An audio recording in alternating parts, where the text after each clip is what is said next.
My joy is transforming writers into authors, and writing is what we are talking about today. Specifically, I want to talk to you about how we separate the wheat from the chaff as far as it comes to writing and writing wannabes and professional writers and those who are simply successful at however they choose to write. Welcome. Yesterday, I introduced the 3 Ps, what I call the 3 Ps, and that is of writing. That is, hi Shelley, I see you. The 3 Ps of writing are purposeful, productive, and prosperous. And we talked briefly yesterday a little bit about purpose and how important it is to understand what we write. Now, and that's all in good. It is really important to understand what we write. I will never ever minimize that. It really is truly vitally important. It's also, however, important to recognize that understanding why you write and having a purpose really is a moot point if you don't take action. So purpose without action is an unfulfilled dream. And there are many, many writers out there who are wannabes because they have not taken that next step into mindful and purposeful writing. Okay, so that may sound scary, but it really isn't. Hi, Janica. Hi, glad to see you.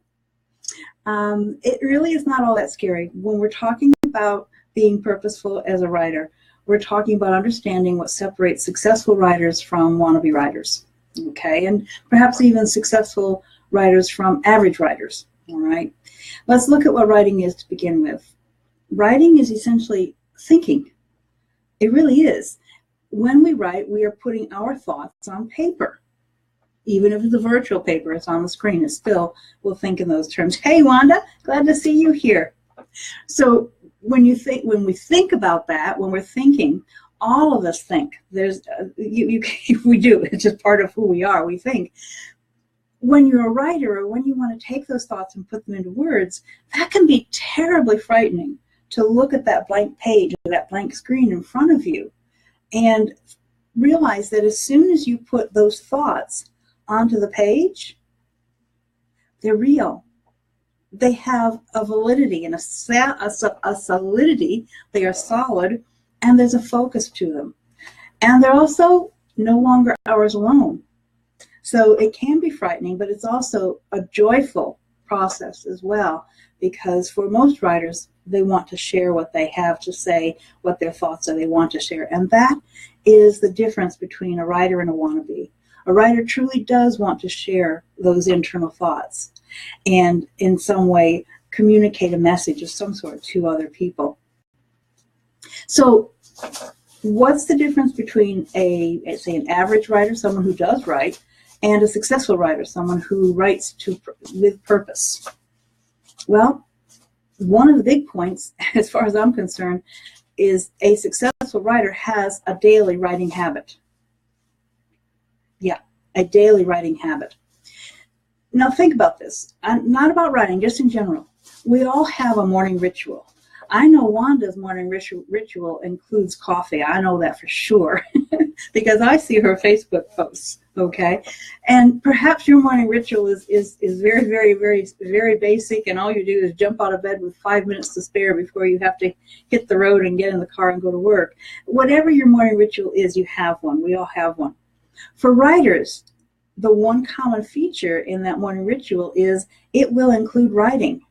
May also include, in fact, it's common for writers to also include reading in their morning ritual, as well as thinking or meditation, and often some sort of exercise to get the body moving in conjunction with the mind.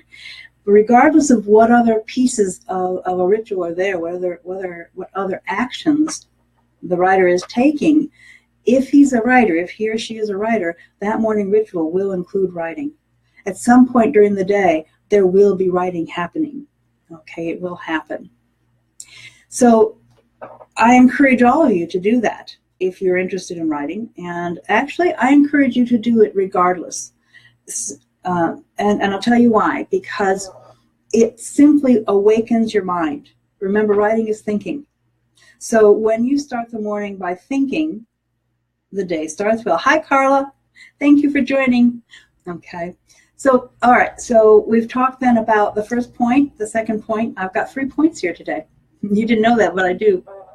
And here's the real secret. This is the true secret to the whole process, and that is, if you want to be a successful writer, you have to write. Maybe you write for 20 minutes a day. Maybe you write for 30 minutes. Maybe you write for 8 hours. You write however long you have in your schedule to write, and you fit it into your schedule however you can. Do you have to write so many words a minute or so many words a day or even so many words an hour? No. And do they have to be good words you're writing? No. But you know what? If you don't write them, you'll never know if they're good or not. So simply write them. Successful writers are successful because they write every day. Will you join us and be a successful writer? On your terms, of course. This is KZ, the Writer Success Coach. Keep writing. Bye-bye.